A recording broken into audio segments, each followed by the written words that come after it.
Hi అండి, నమస్తే అందరికీ. Welcome to our channel Arabic తెలుసుకుందాం తెలుగులో. ఈ ఛానల్కి మీకందరికీ స్వాగతం అండి. ఈ రోజు వీడియోలో నేను బేసిక్ పదాలు అంటే గల్ఫ్కి కొత్తగా వచ్చిన వాళ్ళకైతే ఈ వీడియో చాలా ఉపయోగపడుతుంది. కొన్ని బేసిక్ పదాలు అలాగే చిన్న చిన్న ప్రశ్నలకి మనం సమాధానం ఎలా చెప్పాలి అనేది నేను ఈ వీడియోలో చెప్పాను. ఇలాంటి అరబిక్ వీడియోస్ కోసం మన ఛానల్ని సబ్స్క్రైబ్ చేసుకోండి. గల్ఫ్కి కొత్తగా వచ్చిన మీ ఫ్రెండ్స్కి తప్పకుండా ఇలాంటి అరబిక్ వీడియోస్ని షేర్ చేయండి. ఇంకా లేట్ చేయకుండా వీడియోలో ఉన్న పదాలేంటో చూద్దాం. అరబీ భాషలో నేను అని చెప్పడానికి అనా అని చెప్తారు. నువ్వు అని చెప్పడానికి ఇంత అని మగవాళ్ళకి ఇంతి అని ఆడవాళ్ళకి చెప్తారు. అలాగే మీరు అని చెప్పడానికి ఇంతు అని చెప్తారు. మీరందరూ అని చెప్పాలంటే ఇంతుం అని చెప్తారు. మేము అని చెప్పడానికి నహ్నా అని చెప్తారు. మేమందరం అని చెప్పాలంటే నహ్ను అని చెప్తారు. వాళ్ళు అని చెప్పడానికి హుమ్ అని చెప్తారు. వాళ్ళందరూ అని చెప్పడానికి కుల్ హుమ్ అని చెప్తారు. అది అని చెప్పడానికి హాదా అని చెప్తారు. ఇది అని చెప్పడానికి హాది అని చెప్తారు. అవి అని చెప్పడానికి హదోల్ అని చెప్తారు. అలాగే అవన్నీ అని చెప్పాలంటే హాద కుల్ హుమ్ అని చెప్తారు. హాద కుల్లు అని చెప్తారు.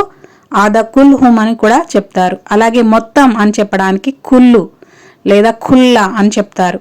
అవి మొత్తం అని చెప్పాలంటే హాద కుల్లు అని చెప్తారు. అక్కడ అని చెప్పడానికి మిన్నాగ్ లేదా హినాగ్ అని చెప్తారు. ఇక్కడ అని చెప్పడానికి మిన్ని అని చెప్తారు. హిని అని చెప్తారు. ఎక్కడ అని చెప్పడానికి వేన్ లేదా వెయిన్ అని చెప్తారు. ఎలా అని అడగాలంటే ష్లోన్ లేదా కేఫ్ అని అడగాలి. ఎప్పుడు అని అడగాలంటే మితా లేదా మితే అని చెప్తారు. ఎందుకు అని అడగాలంటే లేష్ లేదా లే అని అడుగుతారు. ఏమిటి అని అడగాలంటే షును షును అని అంటారు. ఏంటి అని చెప్పడానికి. ఎవరు అని అడగాలంటే మిను మిను. అదెవరు అంటే మినుహాదా అని అడుగుతారు. అలాగే ఎంత అని అడగాలంటే కమ్. అది ఎంత అంటే కమ్ హాదా అని అడుగుతారు. లేదా చమ్ అని కూడా అంటారు. కమ్ చమ్ ఇవి రెండు కూడా ఎంత ఎన్ని అని అడిగినప్పుడు ఉపయోగిస్తారు. అవన్నీ ఎంత అని అడగాలంటే కమ్ హదోల్ కమ్ హదోల్ అని అడుగుతారు. కమ్ అంటే ఎంత, హదోల్ అంటే అవన్నీ ఎంత. అవన్నీ అని చెప్పాలంటే హదోల్ అని చెప్తారు. అవన్నీ ఎంత అంటే కమ్ హదోల్ అని అడుగుతారు. ఎంతమంది దీన్ని అరబీ భాషలో ఎలా చెప్తారంటే కమ్ వాహెద్ లేదా కమ్ నఫర్ అని కూడా అంటారు. ఎన్నిసార్లు అని అనాలంటే కమ్ మర్రా అని అడుగుతారు. ఎందుకు లేట్ అంటే లేష్ తాఖర్ అంటే ఎందుకు లేట్ అని అర్థం వస్తుంది. ఎందుకు ఆలస్యం అని కూడా అర్థం వస్తుంది. ఏం కావాలి అనాలంటే షునుతెబీన్ అని అడుగుతారు. అలాగే ఎవరు చెప్పారు అని అడగాలంటే మినుగాల్ అంటే ఎవరు చెప్పారు అని అర్థం. గుల్ అంటే చెప్పు, గ్యాల్ అంటే చెప్పారు అని అర్థం వస్తుంది.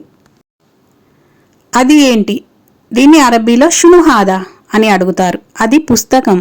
దీన్ని అరబీలో హాదా కితాబ్ అని చెప్తారు. అది ఎవరు లేదా ఎవరది అని అడగాలంటే మినుహాదా అని అడుగుతారు. అది ముబారక్ అని మనం ఆన్సర్ ఎలా చెప్పాలంటే హాదా ముబారక్ అంటే అతను ముబారక్, అది ముబారక్ అని వస్తుంది. అతను ముబారక్ అంటే హువా ముబారక్ అని చెప్తారు. అది ఎన్ని దినార్లు, మనం ఏదైనా కొనడానికి వెళ్ళినప్పుడు అది ఎన్ని దినార్లు అని అడగాలంటే చెమ్ దినార్ హాదా అని అడుగుతారు. లేదా కమ్ దినార్ హాదా అని కూడా అడుగుతారు. అది 5 దినార్లు అని చెప్పాలంటే హాదా కంస దినార్ అని చెప్తారు. కంస అంటే 5, దినార్ అంటే ఇక్కడ డబ్బుని దినార్ అని చెప్తారు. మన ఇండియాలో రూపాయలు అని చెప్తాము. హాదా అంటే అది. అలాగే నీ దగ్గర ఎంతమంది ఉన్నారు దీన్ని అరబీలో ఎలా అడుగుతారంటే చెమ్ నఫర్ ఎందిక్ అంటే నీ దగ్గర ఎంతమంది ఉన్నారు అనే అర్థం వస్తుంది. ఎందిక్ అంటే నీ దగ్గర అని అర్థం. ఎంది అంటే దగ్గర, ఎందిక్ అంటే నీ దగ్గర అని మగవాళ్ళకి, ఎందిచ్ అని ఆడవాళ్ళకి చెప్తారు. చెమ్ నఫర్ ఎందిక్ అంటే నీ దగ్గర ఎంతమంది ఉన్నారు అనే అర్థం వస్తుంది. నా దగ్గర 4 ఉన్నారు అని ఎలా చెప్పాలంటే ఎంది అర్బా అంటే నా దగ్గర 4 ఉన్నారు అనే అర్థం వస్తుంది. లేదా ఎంది అర్బా నఫర్ అని కూడా చెప్పొచ్చు. ఎంది అర్బా నఫర్ అంటే నా దగ్గర 4 ఉన్నారు అనే అర్థం వస్తుంది. ఎక్కడికి వెళ్తున్నావు దీన్ని అరబీలో ఎలా అడుగుతారంటే వెన్ రాయ్ అని అడుగుతారు. అంటే నువ్వు ఎక్కడికి వెళ్తున్నావు అనే అర్థం వస్తుంది. బజార్కి వెళ్తున్నాను లేదా మార్కెట్కి వెళ్తున్నాను అని చెప్పాలంటే రాయ్ సూక్ అంటే మార్కెట్కి లేదా బజార్కి వెళ్తున్నాను అనే అర్థం వస్తుంది. నీళ్లు తాగావా దీన్ని అరబీలో ఎలా చెప్తారంటే షరబ్త్ మాయ్ అని అడుగుతారు. షరబ్ అంటే తాగడం, షరబ్త్ అంటే తాగావా అని అర్థం. అవును తాగాను అని చెప్పాలంటే షరబ్త్ ఏ షిరబ్త్ అని చెప్తారు. నిద్రపోతున్నావా అని అడగాలంటే నాయిం. నాయిం అంటే నిద్రపోతున్నావా అని అర్థం. లేదు నిద్రపోలేదు అని చెప్పాలంటే లా మూనాయిం. లా మూనాయిం అంటే లేదు నిద్రపోలేదు, నిద్రపోవట్లేదు అనే అర్థం అయితే వస్తుంది. నువ్వు నిద్రపోతున్నావా అని అడగాలంటే ఇంత నాయిం అని అడుగుతారు. నిద్రపోతున్నావా అంటే నాయిం అని అడుగుతారు. నువ్వు అన్నప్పుడు ఇంత అనే పదం వస్తుంది. పనైందా అని అడగాలంటే కల్లస్తు షుగుల్ అని అడుగుతారు. పని అయిందా, పని అయిపోయిందా అని అడగాలంటే అవును అయింది లేదా అవును అయిపోయింది అని చెప్పాలంటే ఏ కల్లస్త్ అని చెప్తారు. ఫోన్ ఎక్కడా, నీ ఫోన్ ఎక్కడా అని అడగాలంటే వైనల్ మొబైల్ అని అడుగుతారు. ఇక్కడ ఇల్ అనే పదం సైలెంట్లో ఉంటుంది. వైనల్ మొబైల్ అని వాళ్ళు అడిగినప్పుడు టేబుల్ మీద ఉంది అని మనం ఎలా చెప్పాలంటే అలా తావులా అని చెప్తారు. అలా తావులా అని చెప్తారు. అంటే టేబుల్ పైన ఉంది అని అర్థం. ఇది అరబీ వాళ్ళు చెప్తారు. మనం ఎలా చెప్తామంటే ఫోగ్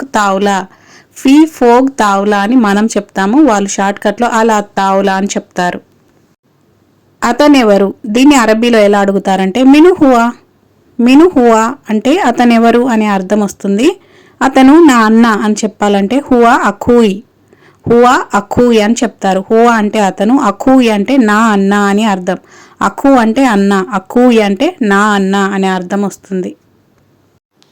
ఆమె ఎవరు, దీన్ని ఎలా అడుగుతారంటే మిను హియా అంటే ఆమె, మిను అంటే ఎవరు. మిను హియా అంటే ఆమె నా అక్క అని చెప్పాలంటే హియా ఉక్తి అంటే ఆమె నా అక్క అనే అర్థం వస్తుంది. అఖూయి అంటే నా అన్న అని అర్థం. ఉక్తి అంటే నా అక్క అనే అర్థం అయితే వస్తుంది. వీడియో చివరికైతే వచ్చేసామండి. వీడియోకి తప్పకుండా లైక్ చేయండి. అలాగే గల్ఫ్కి కొత్తగా వచ్చిన మీ ఫ్రెండ్స్కి ఇలాంటి అరబిక్ వీడియోస్ని తప్పకుండా షేర్ చేయండి. మరొక కొత్త వీడియోతో మరికొన్ని కొత్త పదాలతో మళ్ళీ కలుద్దాం.